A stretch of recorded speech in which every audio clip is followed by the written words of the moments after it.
Hey now, and welcome to the City Off Campus with your two favorite hosts, Sammy Sommerfeld and Jack McFarland. And we have a special guest today. We have Jordan Loperena on today. How are you both doing today? Jordan, you first. You're our guest. How are you doing? I'm doing pretty good. We're in Chicago. That's where I'm living right now, and yeah, just riding out this whole thing out here in the city. Yeah. So, Jack, being on campus after the derecho storm, Jordan he told us earlier today that he went to clean it up. So what has that been like for both of you guys being in Iowa, seeing the outcome from the storm and the effects it's had on Iowa? Well, me personally, when I first got here, I was supposed to come last Tuesday, and I postponed moving in and whatnot because of the storm on Monday.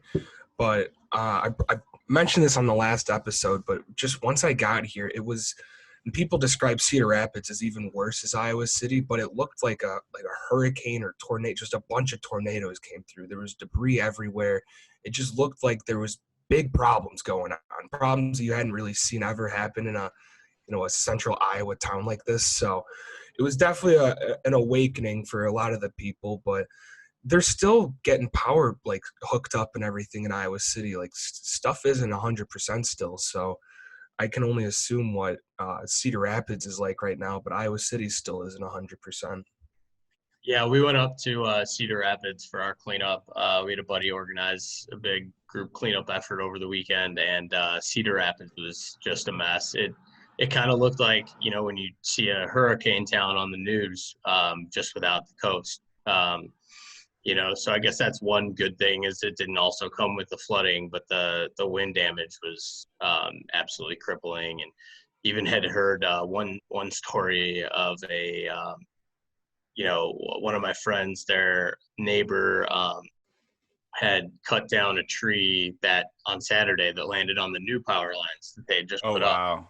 And I'm sure that that's not the only time that'll happen. So, I mean, this is something that's going to, and they had that was one thing was they kept talking about how they can't necessarily restore a lot of the power until everything's cleaned up because of stuff like that happening. So, yeah, it was pretty crazy to see everything. And, the pictures, kind of speak for themselves. Like it really is that bad. I took a handful of photos and it didn't even come close to everything we saw.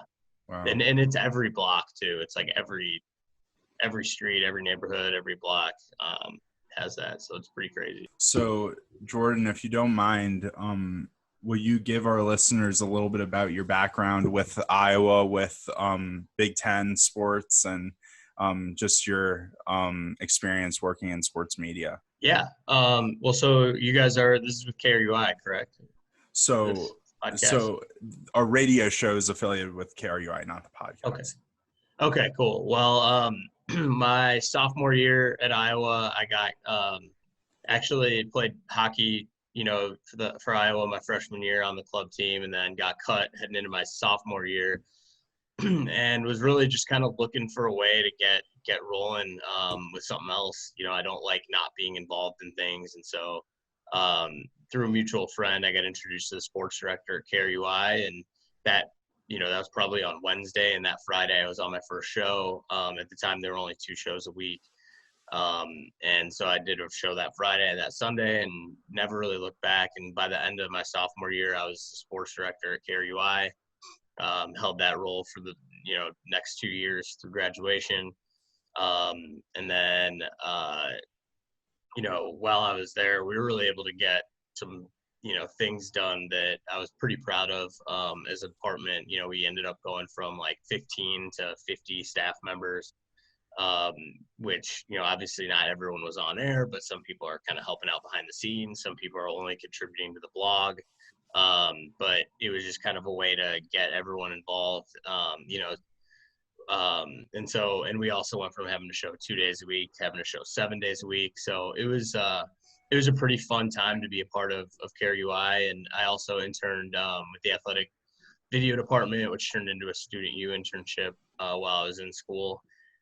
So extremely thankful for obviously, all the resources and opportunities that Iowa provided for me. And then went from that and summer after I graduated, I had an internship in California that I didn't, I realized pretty quickly I didn't even necessarily want to lead to a full-time job at that company, but I was able to come back and some people in Iowa actually helped put together like 3 different part-time jobs to kind of at least get me some work while they didn't have any full-time openings available, just to kind of stay in the loop and stay involved. And I wanted to be there, and there seemed to be people that wanted me there as well. So while I was looking for a full-time job, I was back in Iowa City doing some work with Learfield as the voice of the Hawkeyes for the volleyball team, and then helping out with football, game day operations just on the corporate sponsorship side. And then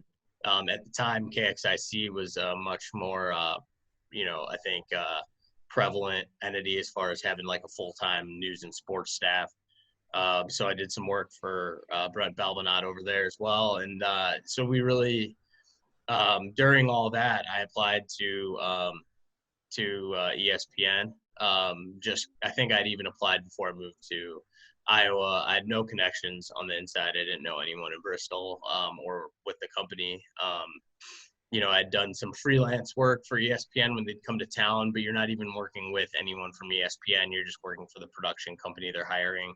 I think I helped set up a Skycam for the Penn State game or something like that in '08. But I didn't know anyone at ESPN. I didn't even take the application that seriously because I just kind of figured, that you had to know someone. Got an email about a week into my time back in Iowa City, kind of talking about setting up a time for an interview and all that. And at first I thought maybe a buddy was messing with me or something, and did some Googling, and the guy, Paul Dunn, is the guy who emailed me, and it checked out and he was legit. And so had a phone interview a few weeks later, got they basically give you a homework assignment to kind of get into your interview. So I watched a Monday Night Football Bears-Packers game and came up with a highlight plan for how I would do a highlight for that game. That sent that over. They liked it enough to follow through with the interview, and got a job offer the day after my phone interview with ESPN, which was really cool. And they let me finish the season out in Iowa, which, I asked them if I could do that. Said, obviously, if you need me to go right now, I'll go right now. But, there were some good people that I'd given my word to at Iowa who would have completely understood me leaving 3 low-paying part-time jobs to go start a career in Bristol. But I wanted, if I could, to be able to give them my time. And so that was a good way to start off with a company at ESPN, is that they let me do that. And I started there that December. So that was kind of how I got into the industry from Iowa. So broadcasting for Iowa sports, working Iowa games, what was your favorite memory with a player coach while working for the Hawkeyes? And what was your favorite football game or basketball game that comes to mind? I think just in general, one of my favorite things, like that was kind of a fun story to follow as I was getting into my time with KRUI. I actually carpooled with, if you're talking about like individual player memories, I actually carpooled with Ricky Stanzi this semester before he found himself into a quarterback battle. He was the 3rd string quarterback. I'm not sure if he ever, really thought he was going to climb up the depth chart. There wasn't a lot of moving and shaking that would go on the Iowa football depth chart. And Jay Christensen had a fairly underwhelming season the year before in '07. And a lot of people kind of thought that they might just he was so highly touted that they might just kind of like wait it out, see how he develops. And then after spring practice, Ricky played so well. Well, there was actually a backup quarterback who I believe got kicked off the team.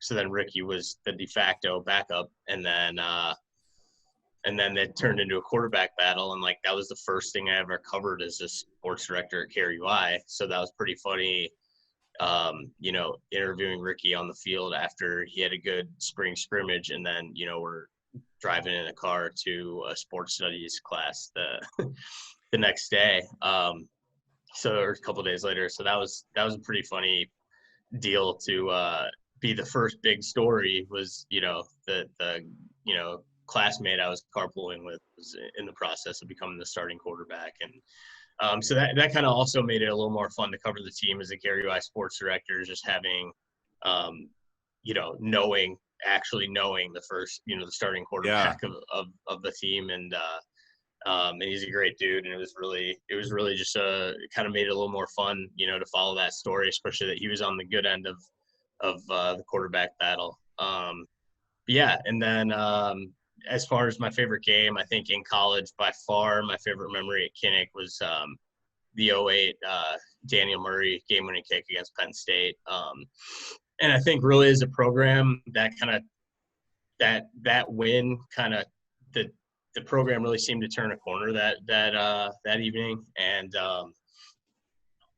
I don't think there's a single player who was on the Orange Bowl team that wouldn't say that was the moment that kind of turned them all mentally into the, mindset of, hey, we can beat anyone. And most of those guys were back the next season, and it really showed that they took the field and really thought that they could get the job done against any team they played.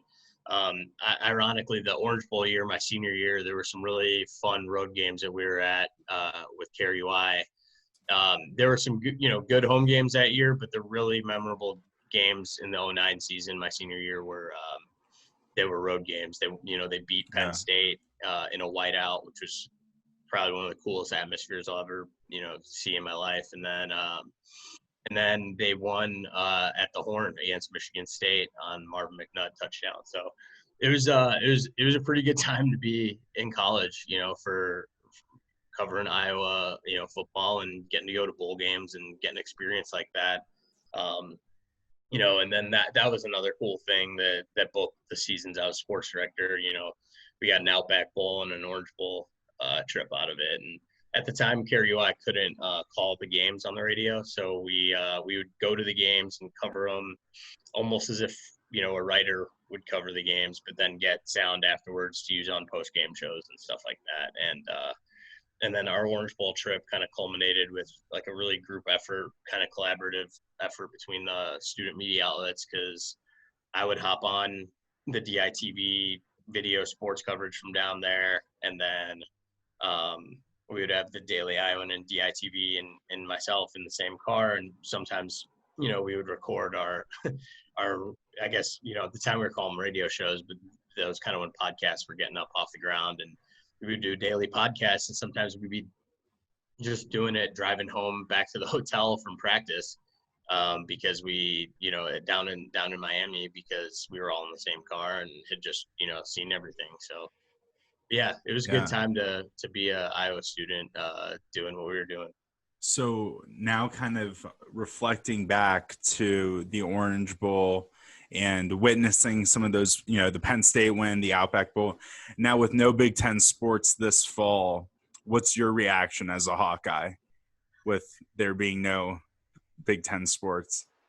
My first reaction was just how bad I feel for, the players who are there and having their college career affected by everything that's going on right now. It's pretty steadily beyond anyone's specific control, to an extent.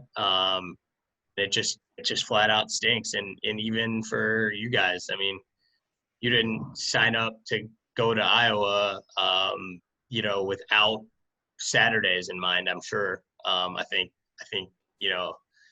a lot of the student body, probably not all, but I think a lot of the student body, signs up to go to Iowa with at least having visited on a Saturday, or knowing what happens, what Iowa City is like on Saturdays. And so that's just that's a bummer. And I think it's a little disappointing that you hope that the Big Ten is, I don't think there's any reason to think that they're doing anything other than looking out for student athletes or anything like that. I do think that it is a big problem that college football is so divisive, as far as how the conferences handle their business, especially to this point.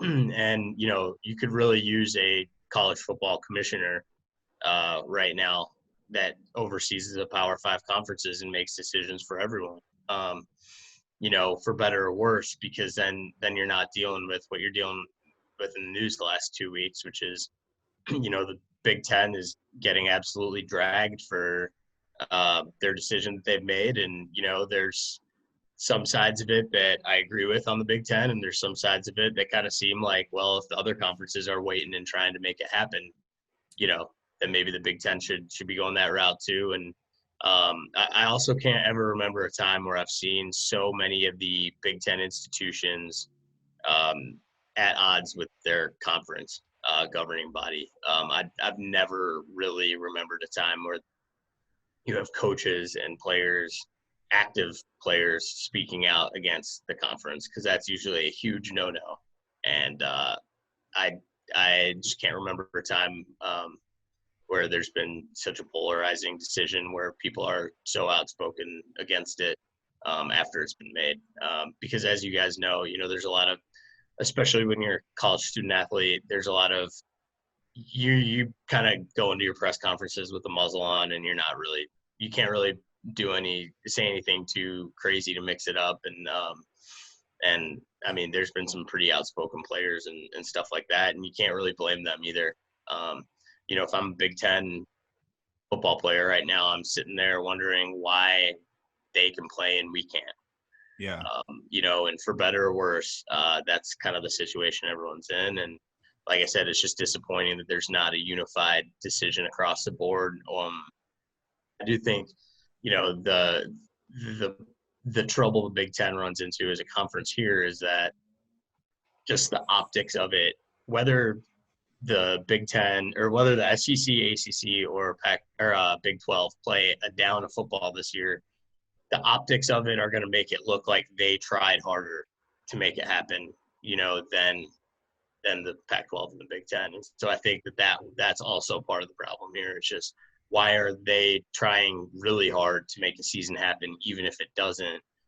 And it, like I said, this is just the optics. It's going to look like the Big Ten and Pac-12 didn't. Yeah, the way I've seen it is it's been a big PR thing, as basically the 5 conferences have competed who's going to hold out the longest. And I see it as the SEC does, just because of the politics and the SEC, the culture of football being basically a religion and basically holding off, where then when recruits, in the following years are looking at SEC schools, they can say we held out and we tried to make football happen, even if they know it's going to be canceled. Because I think that's kind of the, going to be the end result for all 5 conferences. But they're just all going to be like in, September, in the last week leading up to, the first week of games, being like, we can't play. But, the SEC players are going to be like, okay, our conference held out the longest. I think I mean, they're it's hard to see a world where there's not, a sort of negative recruiting aspect to this at some point. So I completely agree that this will have a lasting impact either way. And, that whether that's fair or not isn't for me to say. But, I just think that, I think the Big Ten is really just keeping their fingers crossed at this point.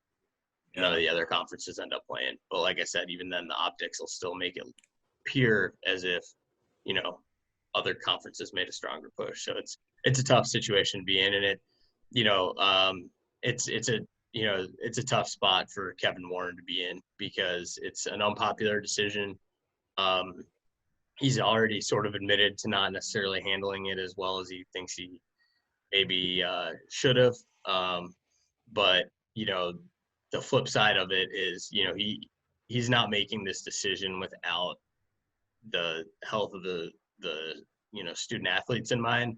The one thing I think they need to do is, if they do move forward with a delayed season, is I think you have to do a winter season, sort of along the lines of what Ryan Day and Jeff Brom have sort of rolled out there. I don't think it's fair to ask these kids to play in the spring and then start a season up again in August. I think that would be asinine, quite honestly. and put some kids in some really tough situations health-wise. So you mentioned earlier that you think there needs to be a more like cohesive thought process behind this entire COVID season and just how the conferences and the teams just get back to returning to play or even play in general. What role do you see the NCAA just playing in all of this, and how has their role in this kind of not helped at not necessarily like help things, but it seems like that they're just the middleman in this process that doesn't need to be there. And we're starting to realize with these conferences and like Kevin Warren making these decisions for the Big Ten, there really doesn't need to be any NCAA workings going on because these conferences are just making these decisions on their own. Yeah, I think if anything, this process has shown how little the NCAA as an organization kind of affects Power 5 college football. The fact that they aren't able or aren't making a call for all of college football is pretty transparent. Makes that pretty transparently obvious that they don't really call the shots here, and that's almost why I think the college football playoff almost needs to turn into just a college football committee, not just the college football playoff committee. And if you have these people making the same calls for who's going to play for in the college football playoff, I don't necessarily think it would be terrible to have at least a committee at the top in a similar fashion, or even just a one commissioner, kind of making the call for the Power 5 conferences. I know technically the college football playoff is not just Power 5, but, if we're being honest, it is. Right. So, yeah, I just think that, it seems like it's something that the NCAA doesn't necessarily have complete control over. And that's why I think there needs to be some sort of governing body put in place for all of college football to kind of have a unified voice and leader here, because although that I could see how that could diminish the role a little bit of a conference commissioner, but we're at a pretty difficult point in the sport right now as far as the difference in between all these conferences strategies. So kind of shifting gears to Chicago sports, what was your reaction of the Blackhawks playoff run, and what are your takeaways from the series that they played? It was fun. I mean, I grew up my whole life playing hockey, so the fact that the Blackhawks are good, for the last decade or so has been a nice little addition, because it wasn't quite that way when I was growing up in the area playing. I definitely remember getting a little more into the Chicago Wolves as a kid because it was a lot cheaper and they were a lot better as far as, their record, and they'd win championships and stuff. And when you're a kid, you don't really care if it's minor league or major league. It's just cool either way we went, I think the 2 times they won at home, we went and watched them, celebrate on the ice and stuff. So that was cool. But I think the Blackhawks, I was stunned that they handled the Oilers as easily as they did.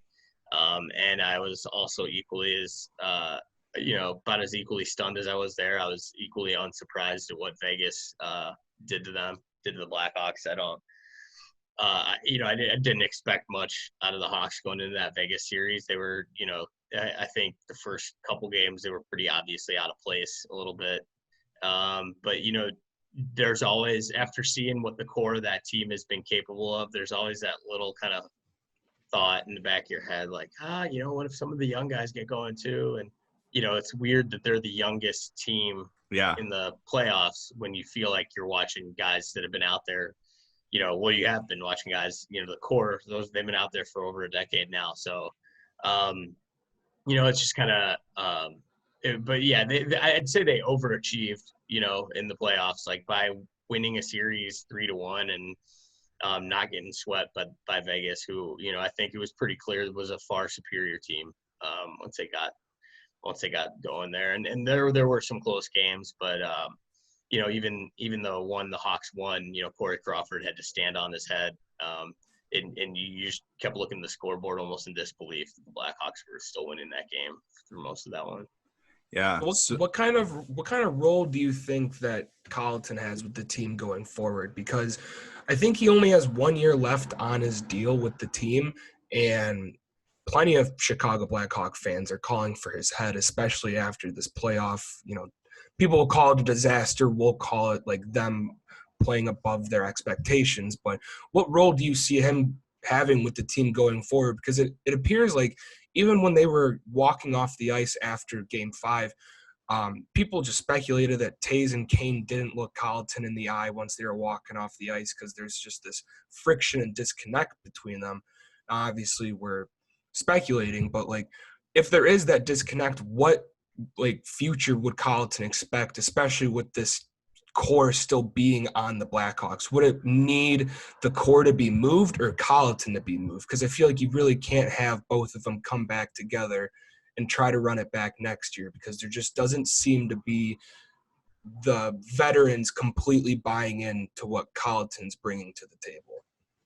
Yeah, I think I mean, I'd be shocked if they pull the plug on him heading into next year. I mean, they're not going to be moving the core either. So I think, if there really is that big of a problem, I know a lot of that's been speculated, then I, hate to say it, but the track record of the core, I think, should override, the head coach if they're looking to make a move.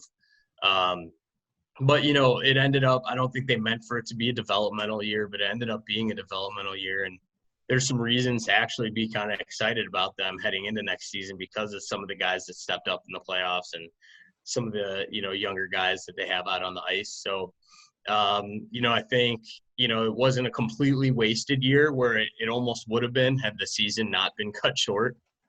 Because of COVID, which is crazy, that you can actually get some benefits out of what they did. But, they won a sort of a playoff series. And I think that there's something to be said about that. They were the 12th seed and they beat a 5 with unquestionably the other team having the single best, most electric player in the sport and probably one of the top 5, athletes in any of the major sports in the world right now.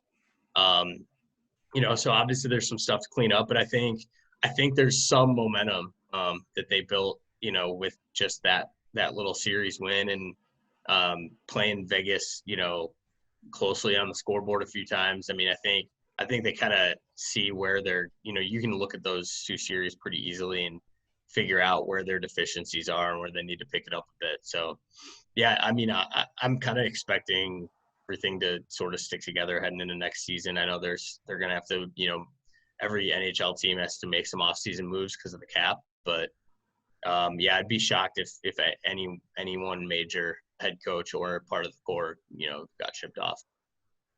So if you had to project where they'll be next year, where would you say? I mean, prediction. I'd be disappointed if they didn't squeak in one of the last playoff spots. Like, I'm not expecting them to have anything close to the type of season that they've had in the past. I mean, they really might be sort of past that a little bit, but I think, if they could creep in one of the last 2 playoff spots, and in the NHL, I mean, it's really not unforeseen to see a lower seed beat a 1 or 2 seed in the playoffs. So, if they could creep in one of the last playoff spots and win a series, I think that'd be a huge success. I think just making a standard playoffs, like a normal season's playoffs, I think would be a huge step forward. And, but it's tough because with 82 games, it's just how you get there kind of, it doesn't matter once you're in, but it also kind of does. If you get there and lose and get swept out of the first round, then it all goes back to what they looked like during the regular season and warning signs and all the, red flags that were popping up. If they get to the playoffs and maybe win a series and overachieve, then no one cares how they got there. And, they're happy with kind of the overachieving season. So, yeah. So now I think it'd be a disappointment if they didn't get in. Well, before we shift, I want to ask Jordan quickly, who do you think is in net next year for the Hawks? Is it Crawford or someone from outside of the organization? I have no idea. it's tough to not picture them with Crawford between the pipes, but I have no idea. I think that they'll probably try and see where they can meet somewhere there. Obviously he'll probably, I don't think he'd be. I think it would be a good idea if, they could see what else maybe is out there. I mean, you want to at least have a strong backup goalie presence on the team, and but I don't know. I'd hate for that to have been Corey Crawford's last game. Yeah. As a Blackhawk, he's been such a big part of that team, and probably one of the more underappreciated, Chicago athletes in the last 50 years. Because of the other stars on the team to kind of get more credit than he does. But, I know I just, I would hate for that to have been his last game with Blackhawks. And he clearly has some good hockey left in him too. So shifting over to the other team that calls the United Center home, what's your reaction to the Jim Boylan firing, and what do you think about the Bulls' current state and their future state with the upcoming lottery tonight? Yeah, I don't know a Bulls fan who wasn't more excited immediately after hearing that news last week. I think that was a huge step forward. I mean, they make the front office change and then it stopped, and I think everyone was expecting Jim Boylan to get fired with the front office change. I think it's probably a good sign moving forward that the new front office, so to speak, actually just took the time, gave it some time to personally get to know Boylan and how he operates and then make the decision. You want a front office who's going to not maybe make rash decisions. They always make the comment about, when you start making the same decisions that the fans want, you end up in the seats with them. But yeah, I think it was obvious that had to happen. It just, the process took a little longer than the fans did. So yeah. But I mean, I think they obviously still need some pieces. And it'd be nice if they got a good lottery spot to take care of that. But yeah, I think the future, I think, is more exciting now than it has been in recent, I guess in the last couple of years. I shouldn't say recent memory, because there was a time about 5 or 6 years ago where every season was pretty close to a championship. Yeah. So yeah, there's no championship expectations for the Bulls anytime soon, but I think they'll make I would expect them to make a pretty strong hire as a head coaching hire. And the craziest thing to me in the NBA is how undesirable of a location New York and Chicago have been. Yeah. And I think the Bulls need to get out ahead of that, because I mean, Chicago should be, the coolest place to come play if you're in the NBA. And it just hasn't been for way too long because of the front office, or you always hear rumors about players aren't even considering the Bulls, or they made a visit but were never actually considering it because of how they'd heard everything operated over there. So the fact that it's changing up has to make you a little excited. The future's brighter now, but I still don't see, there's not going to be any championship expectations for quite some time, but at least a higher level of competition and maybe playoff games and stuff like that isn't too far fetched. So my two questions leading off that for you are, starting off, one, with Zach LaVine, do you try to make him the central focus, the franchise guy, or do you think he's more of a role player, kind of fake star, putting up huge numbers on a bad team? What's your take on Zach LaVine? I think if you made him not the number one guy on your team, you'd be a much stronger team. And that's not a knock on him. It's just, if that's your second best player, you've got a really good team. I'm not sure, I guess the flip side of that is he hasn't really had a bona fide chance to be the star player on a remotely competitive team yet.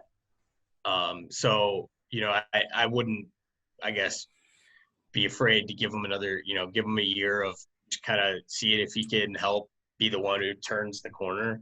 A lot of younger players like that just need to be on a winning team again to, a lot of them, a lot of these lottery picks that get drafted into bad situations or traded in, to bad situations, they've never been able to turn that extra gear of playoff intensity or, stuff you want your star player to have.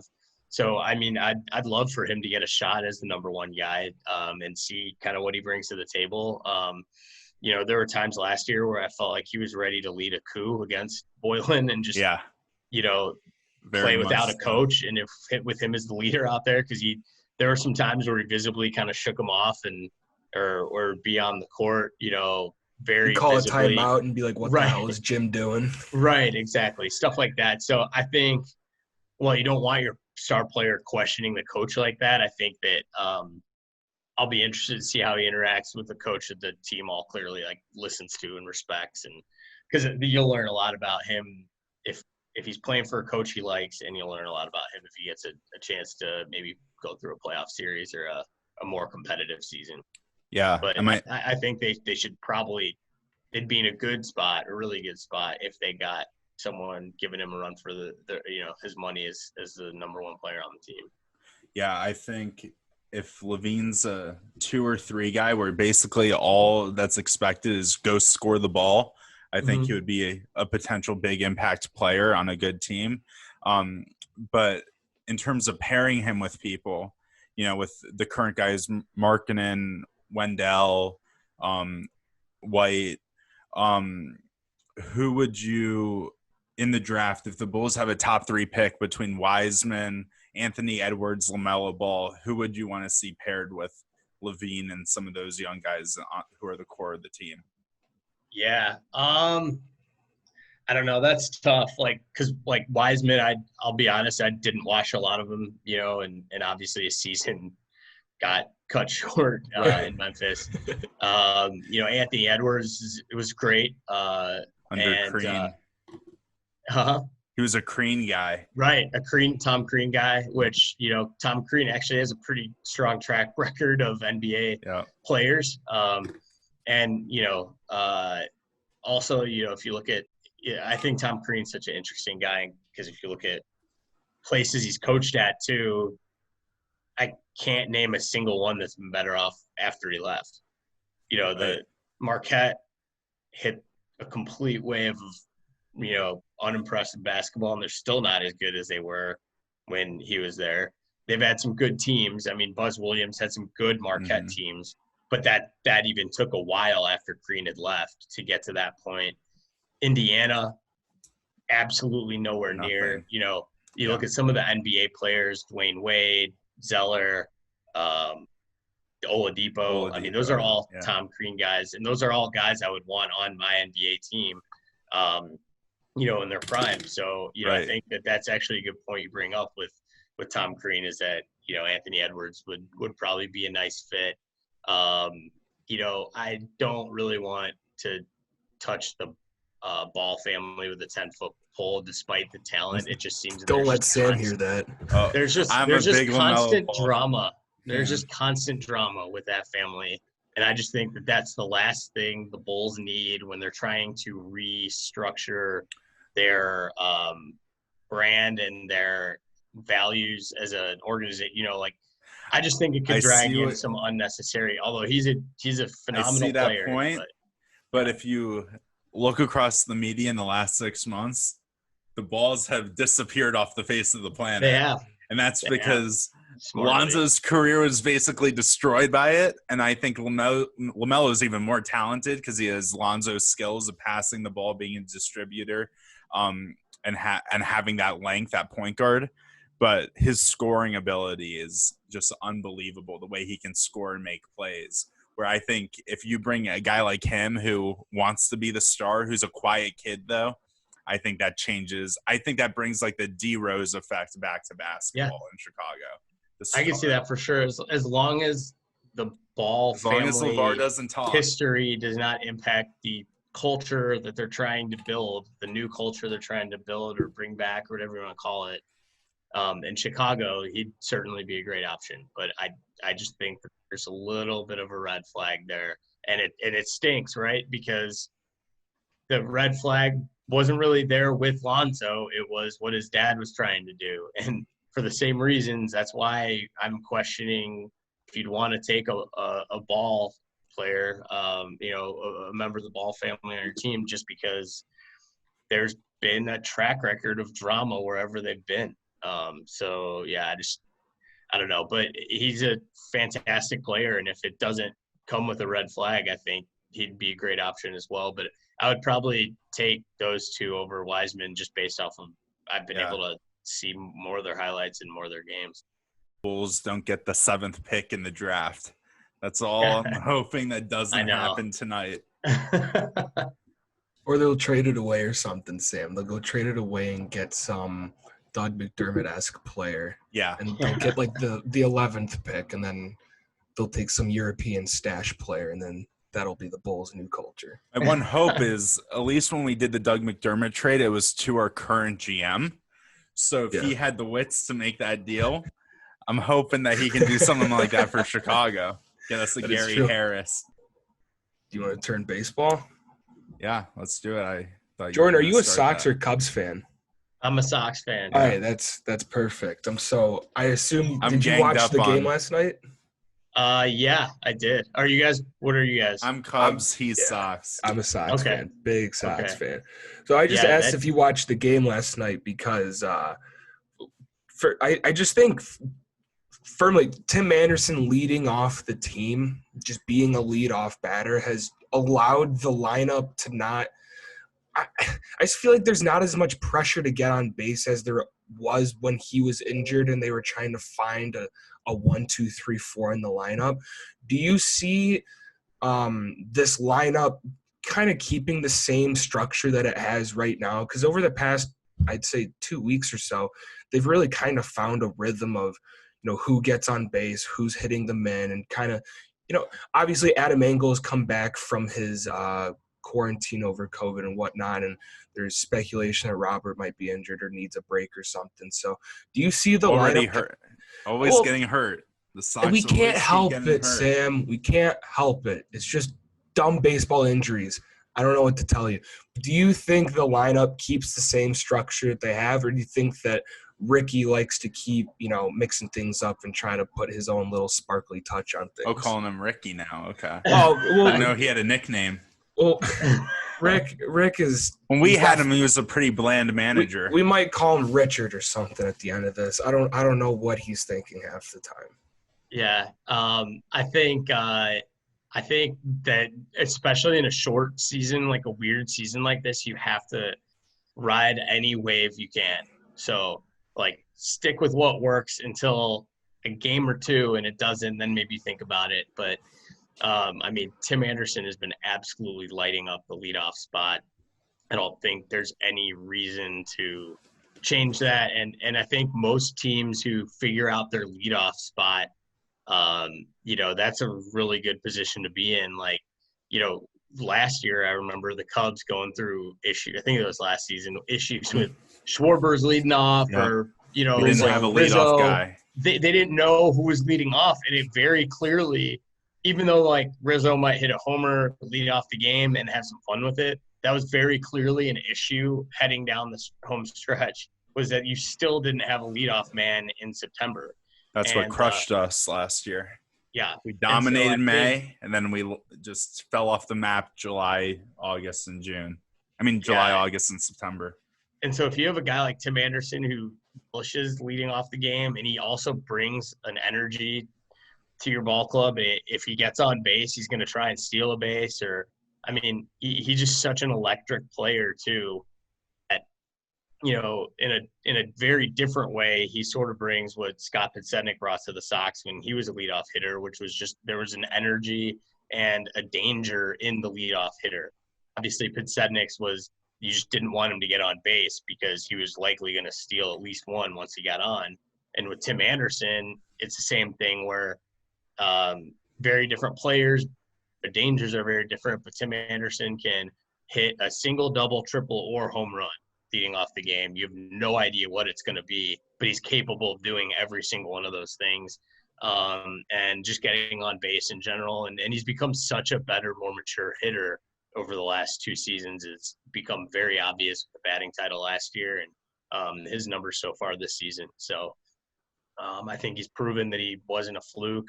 And he seems very comfortable with his role on the team as a leadoff hitter. I don't see why you'd change it up at all. And there's plenty of good options, to have batting not in the leadoff spot behind him. I mean, there's some games you look at the lineup and for the first time since probably 2006, you look at the White Sox lineup and you're kind of like, geez, who do we pitch to here? Like maybe you get down to the 7 or 8 spot and you hit Angle, but like even him, he's at, he started the season, he came out of the gates pretty hot. So it's fun. It's refreshing to see the Sox have a dangerous lineup for the first time in a while. So as a Sox fan, what are your expectations for this shortened season?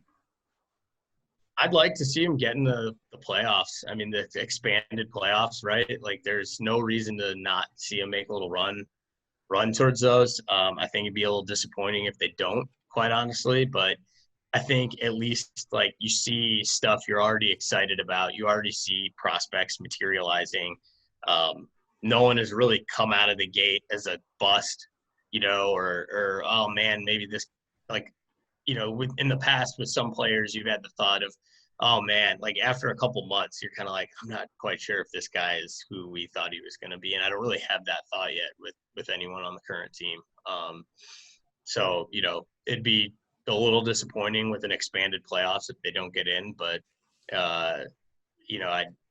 if they're at least headed in the right direction and have some fun with this season and you avoid any major injuries or anything like that, I think you've got to be excited because the other point too is what they're 3 or 4 games over 500 now, and they have been dinged up pretty much since the first game of the season.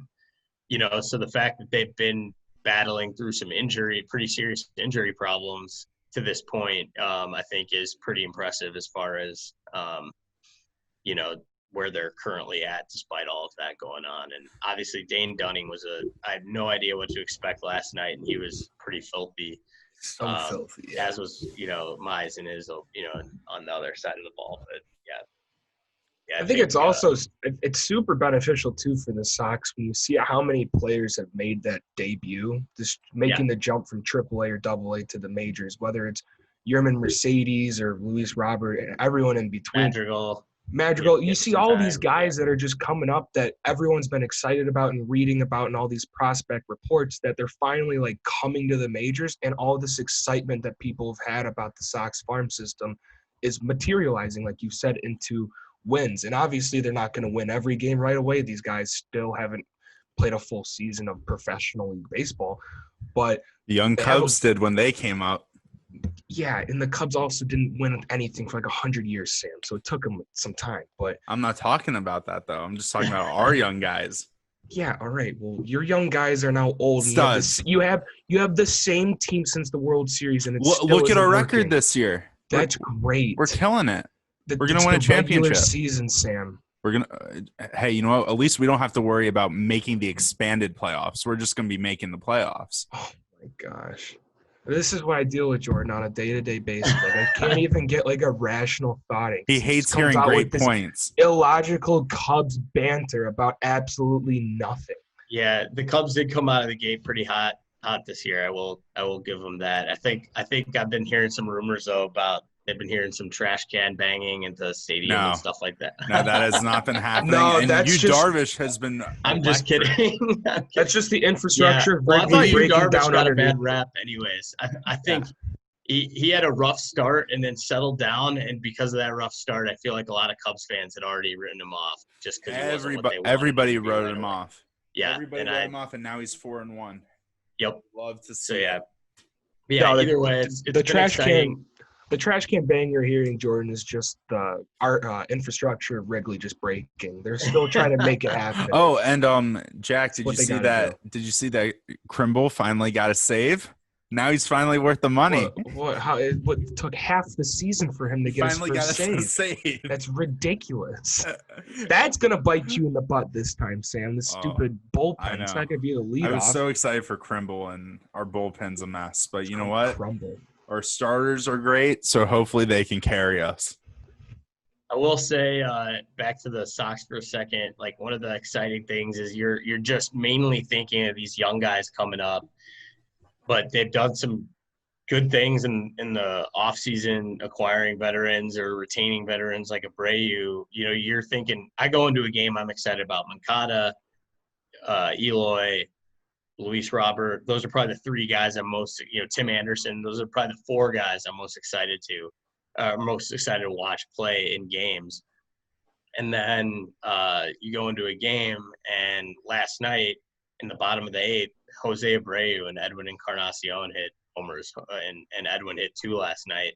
And these are guys that are almost, full-fledged star player, all-stars on any other team. But because of the young, exciting players, they're almost in the back of your head when you sit down to watch the Sox every night. And then they're capable of doing what they did last night on any given night. And I think that provides a nice balance too of having that. Who do you think are the biggest threats in the AL come the playoffs? If the Sox are in it, who are the biggest threats in terms of, Yankees, Astros, whoever it is, in terms of AL teams that have been successful the last few years?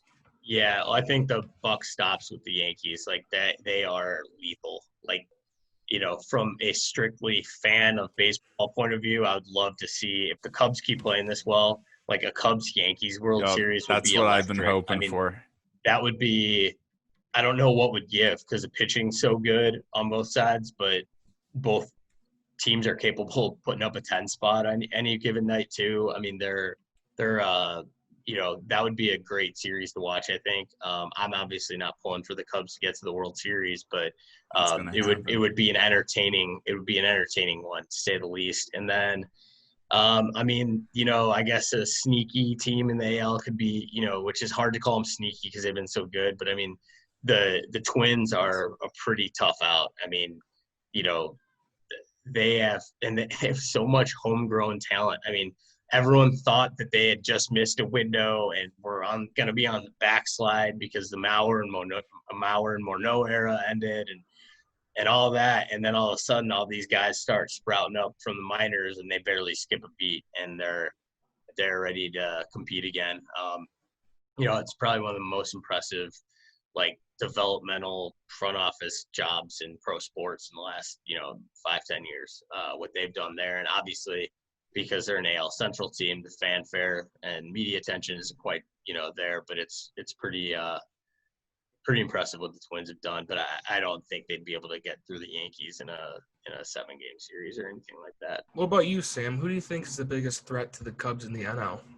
To the Cubs in the NL? I mean, the Dodgers would be the biggest outside one. of the Dodgers. Like that's like the Yankees pick. I have to think. I mean, what's hard is like I was going into the season, I honestly thought it would be like the Brewers just because of their outfield and the hitting on that team from last year. But they haven't been that great. So and Kane opted out, right? Yeah, so I'd even say I'd even go with the Braves or something, honestly. Like when the Braves are probably one of the most fun teams to watch, I think, in baseball. They're such a young, exciting team, and I think that I hate to make a cancel joke, but I think that the MLB wouldn't be too far off track if they just kind of canceled the Cardinals season at this point, because I mean it's insane the amount of games they've played, and they're gonna have to play how many doubleheaders down the stretch? Many. It was so crazy. They had 40 games over. They have more games than days allowed to live. It's just, I don't know how they're gonna be able to do that as professional athletes. They're gonna have so many injuries and have expect to win. They're gonna have so many injuries. They rushed into this season. You already see a ton of pitchers who are having arm problems, and now you have the Cardinals who you're making blitzkrieg into a whole 30 days, 40 games or whatever. They can't do that. That's just not physically possible. Yeah. Yeah. It was probably a weird moment for Cubs fans over the weekend when the Sox hit 4 homers in a row against the Cardinals. Like, does that make you happy? Do you like, if you're a Cubs fan, are you like, do you just pretend that it didn't even happen altogether, or does it make you happy watching like the Cardinals get pummeled like that? Oh, do I enjoy the Cardinals getting pummeled? Yeah. The I 4 love home it. runs, yeah. Yeah, Yeah. like 4 home runs in a row. Oh, yeah. That's pretty crazy. Like, to give up to the, granted, all those Sox players are guys that could hit a home run any given pitch. Like, Oh yeah, it was pretty crazy. Every time I can see the Cardinals lose or get absolutely killed in a game, it gives me joy. Even if the Cubs lose that day, that gives me more joy than a Cubs win. Wow. That's Anything greater than seeing it. There's nothing greater than seeing the best days are when the Cardinals lose and the Cubs win. Those are like the biggest thrills.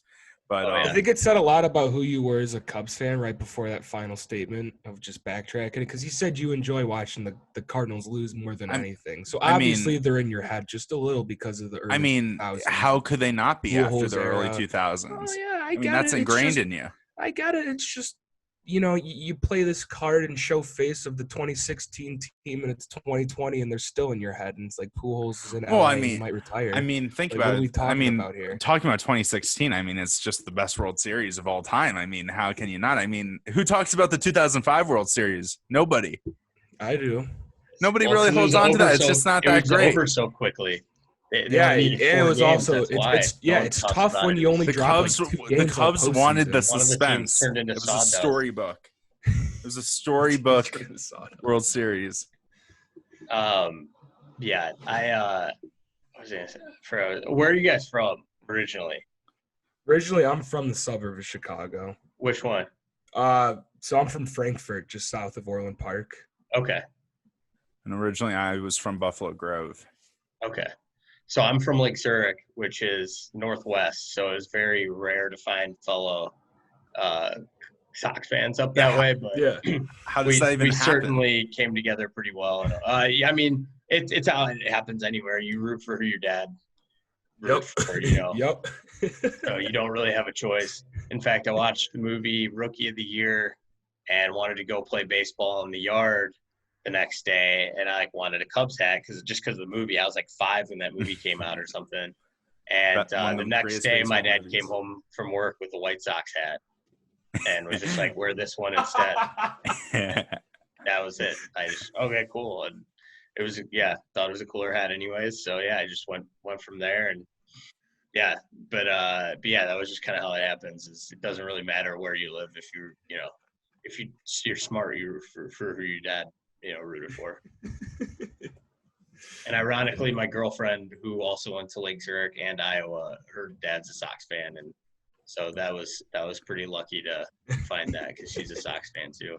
That's a sad story. I feel bad you never got that Cubs hat.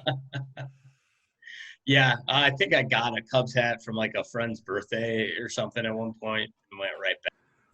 Well, I will say I don't mind Wrigley though. Wrigley's a good nothing time. Beats Wrigley. No other ballpark. The bleachers. There's a couple of things that beat Wrigley, but yeah, I won't say it's the nicest stadium out there because it certainly isn't, but it's a good time for sure. And it's fun to go there and kind of be like a Cubs fan and not have to pay attention to what's going on and just have a few beers all afternoon. And when you're winning games, you don't have to pay attention to the score.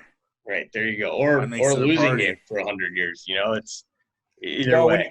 When you're not paying attention, Sam, when you're not paying attention, you're paying extra just for like the waters and the hot dogs and the experience of Wrigley. That's what you're paying for.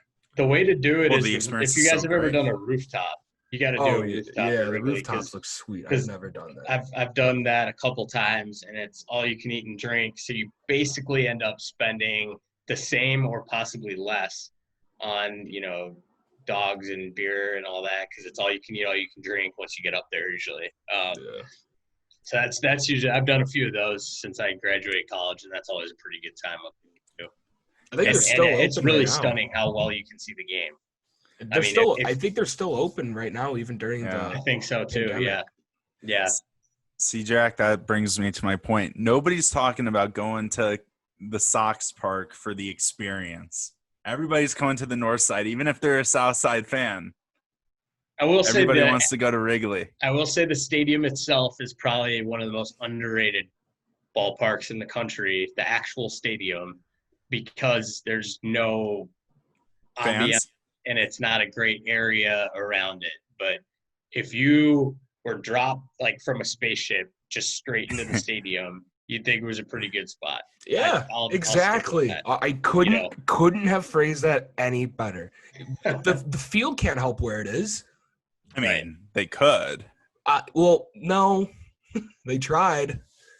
They rebuilt. They tore down Comiskey and then they rebuilt it. And it was like, we'll just kind of leave and just keep renaming it. People like it. Hey, I will say you can tailgate at a Sox game. Yeah, I'm sure there's plenty of space for it.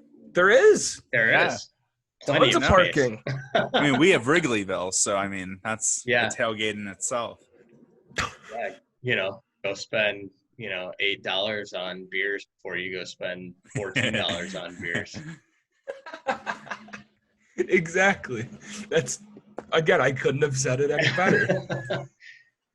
I will say my favorite new addition that we were gonna hit up a couple times this summer to the Sox games is they have that Goose Island out in left field or right field now, and that's a pretty good spot. Sam, you probably even like it too. You get like a server, and it's one of the cheapest places to buy a seat in the stadium. Oh, really? And you're not in a stadium seat; you're in just like a regular seat, so you're not like bolted into the ground. You can turn towards each other, and it's an awesome spot. That's nice. In 5 to 7 years when we're able to enjoy games at baseball stadiums again. Yeah. I highly recommend it. Well, Jack, do you have anything else to add? No, Jordan, it's been great talking to you, man. Thank you for giving us some of your time today. This has been a ton of fun getting your insight on all this. I had a great time with you guys as well, and keep up the good work. And always happy to meet some fellow KRUIers. Keep doing good work there, and just keep it going. And any big plans for the year there? Like as far as, are you guys allowed in the studio even or anything like that? Or I don't even know. We don't even know. No, and seriously, like what's going on with the university right now with the blended learning and how there's like 10% in person, 70 online, 10% blended. I don't even know. Who knows like what is actually even going to happen on campus? Like there were people marching towards the president's house yesterday on Clinton, like 100 people with signs and cars just honking and yelling at the president. And I'm just like, if these people there's no one happy right now on campus. I don't know what's going to happen with this year. Yeah. Really, no one knows. Well, stay safe, guys, and wear your masks, and don't pack into Summit with 5,000 other people. Yeah, that's not a good decision, anyways. In most cases, so. No, definitely not. We've grown up from that. Seriously, in all seriousness, stay safe on campus, and fingers crossed for you guys that you get at least hopefully winter football, not spring, but whatever you guys get this year, hopefully you're able to kind of make the most of it and enjoy it. And it is a tough card to be dealt, but I will say you'll be able to, when you guys go out in the workforce and you're applying for jobs, you will have navigated COVID while in college. So there will definitely be something to be said about that and creative ways to even just getting a podcast going, because you can't get into a radio station. It's a smart start. So keep it up. Thank you. And Jack, do you want to close this thing out? All right, guys. Well, we are going to have this posted by, I believe, Friday night, maybe. Obviously, we'll let you guys know when the next episode's coming up and whatnot. Not the same time, but you'll find us on the same place, and we will catch you guys later. See ya.